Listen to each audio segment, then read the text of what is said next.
수강생 여러분 안녕하세요. 이번 시간은 제1차 경제계획기의 종합제철소 건설을 위한 노력을 설명하도록 하겠습니다. 박정희 정부의 산업정책은 처음부터 완성된 형태로 준비된 것은 아니었습니다. 이와 반대로 박정희 정부는 산업정책을 수립하고 추진하는데 고려해야 할 다양한 변수를 충분히 고려하지 않은 채 수립하였습니다. 이 결과 산업정책은 시행착오의 과정을 거치며 빈번히 수정되었고, 이러한 과정을 거쳐 산업정책은 점차 완성되어 갔던 것입니다. 철강공업은 제선, 제강, 압연 부문이 하나의 공장에서 연속되는 생산 과정을 거쳐 생산할 때 비용을 절감할 수 있는 장치 산업입니다.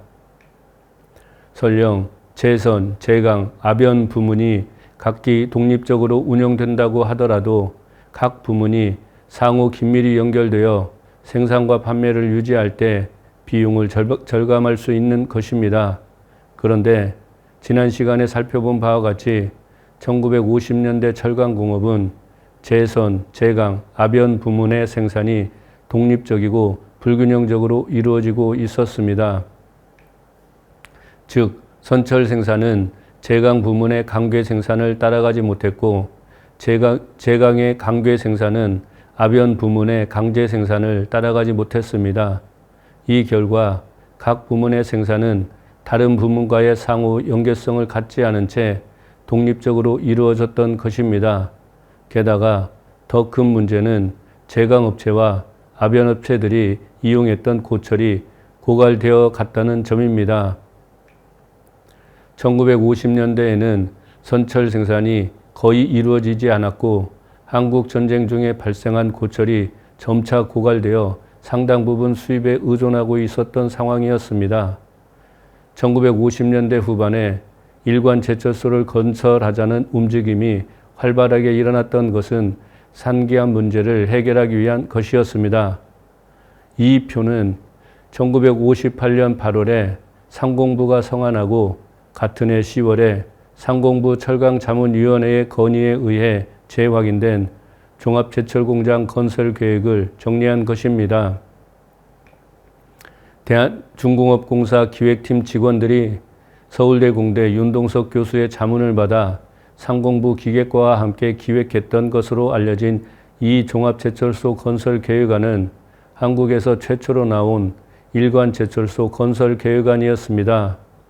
표에서 확인할 수 있듯이 종합제철소는 외자 3천만 달러, 내자 248억 원을 투자하여 조강 기준 20만 톤 규모의 공장을 1965년까지 동해안에 위치한 양양에 건설하는 것이었습니다. 그리고 이 종합제철소의 건설 주체는 대한중공업공사였고, 외자는 ICA 원조 자금으로 조달하기로 계획하였습니다.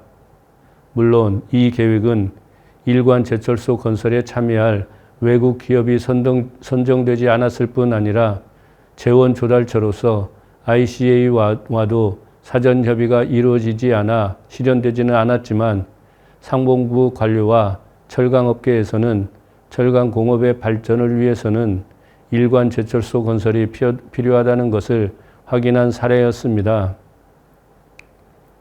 철강은 산업의 쌀이라 하여 한 나라의 경제 발전을 위해서는 무엇보다도 먼저 육성해야 하는 기초 소재 산업입니다. 따라서 경제 제일주의를 전명했던 민주당 정부 하에서도 일관 제철소 건설을 위한 계획을 발표하였고, 그것은 약간의 수정을 거쳐 군사정부의 일관 제철소, 즉 종합제철공장 건설 계획으로 수용되었습니다. 1962년 1월에 발표된 제1차 경제개발 계획에 따르면 박정희 정부에서는 선철 25만 톤, 강괴 22만 톤 규모의 종합제철 공장을 외자 3,200만 달러와 내자 300억 원을 들여 울산에 1962년부터 1966년까지 건설하기로 계획하였습니다. 이 계획안은 공장 및 자금 규모에서 1958년에 수립한 계획이나 민주당 정부에서 수립한 계획과 크게 다르지 않았지만 건설 주체와 자금 도입선에서는 커다란 차이를 보이고 있었습니다. 우선 제1차 계획안에서는 정부를 투자 주체로 지정하였지만 1950년대 후반에 대한중공업공사와 같이 공장 건설을 관리하고 감독할 기업을 결정한 것은 아니었습니다. 그런데 이와 같이 대규모 투자 사업을 담당할 기업들은 당시 부정축제자로 지정된 대기업들밖에 없었습니다. 이에 박정희 정부는 이정림, 이항구, 설경동, 남궁영 등 부정축제자 4인으로 구성된 종합제철 투자 공동체를 건설 주체로 지정하고 공장 건설에 필요한 자금과 기술을 제공할 외국 기업과의 차관 도입 계약을 체결할 것을 종용하였습니다. 화면의 표는 종합제철 투자 공동체가 외국 기업과의 협의를 통해 제안한 종합제철 공장 건설 계획안을 정리한 것입니다. 표에서 확인할 수 있듯이 이들이 제안한 건설 계획안은 2개였는데 이것은 이 투자 공동체가 2팀으로 나뉘어 각각 서독과 미국으로 파견되었고 거기에서 논의한 내용에 근거하여 각각 계획안을 작성하여 제출하였기 때문입니다. 이 표에서 주목되는 점은 크게 2가지입니다. 우선 한국종합제철 주식회사가 건설 주체로 선정되었는데 이것은 앞서 언급한 종합제철 투자 공동체가 주도하여 1962년 4월에 설립한 회사였기 때문에 자연스럽게 이 회사가 건설 주체가 되었던 것입니다. 다음에 지적할 수 있는 것은 제1차 계획에서 제시했던 것보다 규모가 훨씬 커졌다는 점입니다. 앞서 언급한 것처럼 1958년의 계획에서는 조강 기준으로 20만 톤이었고 제1차 계획에서는 25만 톤이었는데 이 두 계획안에서는 37만 톤과 31만 톤이었습니다. 이와 같이 규모가 확대되면서 종합제철공장 건설에 필요한 자금도 크게 증가하였습니다.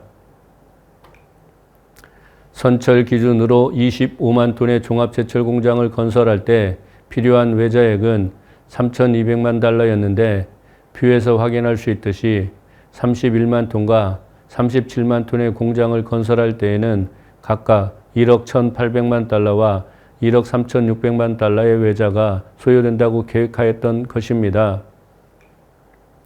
이와 같이 투자 금액이 급격히 증가한 이유에 대해서는 아직 정확히 알 수 없으나 이후에 제출되는 종합제철소 건설 계획안과 비교해 보아도 제1차 계획의 투자 금액이 다른 계획안보다 매우 크다는 점은 확실합니다. 여하튼 이와 같이 규모가 확대된 것은 철강에 대한 국내 예상 수요량이 조정되었거나 최소한의 경제성을 추구하기 위한 조치였다고 생각합니다. 이와 같이 규모를 확대한 것이 철강 제품의 수출을 고려한 것이 아니라는 점은 확실하며 이때까지만 하더라도 여전히 수입 대체가 주요한 목표였습니다. 이상과 같이 1962년 당시에 박정희 정부는 서독과 미국 양측과 교섭하면서 보다 유리한 차관 도입과 건설 조건을 저울질하고 있었습니다. 서독이 제안한 계획 1은 서독의 민간 기업인 데마그, 크룹, GHH 세 기업이 합작으로 투자하는 것이었는데 정부는 미국에서 제안한 계획 2가 더 유리하다고 판단하고 미국 측 안을 수용하기로 결정하였습니다. 이에 1962년 말에 김유택 경제기획원 장관, 이정림 한국종합제철 사장, 포이 미국 투자공동체 대표 사이에 한미 합작 종합제철 건설 투자 기본계획을 체결하였습니다. 여기에서 미국 측 안의 투자 조건을 간단히 소개하도록 하겠습니다. 미국 측 안의 매력 중에 하나는 종합제철소 건설에 필요한 외자액 1억 1,800만 달러 중에서 25%를 미국의 브로녹스 등이 직접 투자 형식으로 부담하고 나머지 75%를 미국의 원조 기관인 국제개발처, 즉 AID 자금을 이용한다는 것이었습니다. AID 자금은 공공자관이었기 때문에 장기 저리로 자금을 공급받을 수 있었던 것입니다. 그런데 여기서 중요한 것은 미국 투자 공동체의 계획대로 AID가 한국의 종합제철공장 건설에 필요한 자금을 공급하려는 의지가 있었는지 여부였습니다. AID 관계자는 한국의 종합제철공장 건설 계획안이 공식적으로 발표되기 이전부터 부정적인 견해를 표명했던 것입니다. 이들의 반대 이유는 세 가지였습니다. 첫째, 한국은 철광석과 코크스탄 등 자연자원이 부족하므로 이를 수입해야 하는데 현재의 수출 능력을 고려할 때 소요 원료 수입을 감당할 수 없다는 것입니다. 둘째, 종합제철소 건설 후에 생산 능력이 50만 톤에 이르게 되나 현재 수요는 그에 미치지 못한다는 점입니다. 마지막 셋째는 세계 철강 시장에서 이웃 일본과 경쟁할 수 없다는 것입니다. 이에 AID 관계자는 한국은 철강제를 생산하는 것보다 수입해서 사용하는 것이 유리하며 건설비 1억 6천만 달러는 한국에서 필요로 하는 다른 사업에 전용하는 것이 오히려 타당하다고 결론을 내렸던 것입니다. 박정희 정부가 의욕적으로 건설하고자 했던 종합제철공장은 이런 과정을 거쳐 결국 좌절되었습니다. 이상의 사실을 통해 알 수 있는 것은 박정희 정부의 종합제철공장 건설 계획과 그에 따른 산업정책이 처음에는 거의 준비되지 않았다는 점입니다.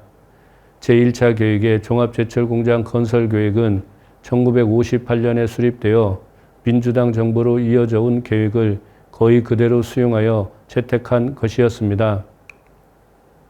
게다가 건설 주체와 차관선이 결정되지 않아 당시 부정축제자로 지명된 4명의 기업가로 구성된 종합제철투자공동체 주도하에 차관 도입 계약을 체결하기 위한 노력이 제1차 계획 수립 이후에 시도되었습니다. 더욱이 그것을 추진하는 과정에서 종합제철공장 건설 규모와 투자액이 크게 수정되었지만 그것은 그 자체로 아무런 논의 과정 없이 새로운 계획으로 곧바로 받아들여졌습니다. 또한 차관 제공 기관으로 고려되었던 AID와 사전 조율 없이 미국의 투자 공동체는 건설 계획을 제안했고 정부는 그것을 그대로 받아들였던 것입니다. 결국 제1차 경제계획기의 종합제철공장 건설 노력은 AID의 반대로 좌절되었지만 이후 종합제철공장 건설 계획을 수립하는 데 기여하는 좋은 학습 과정이었다고 평가할 수 있을 것입니다.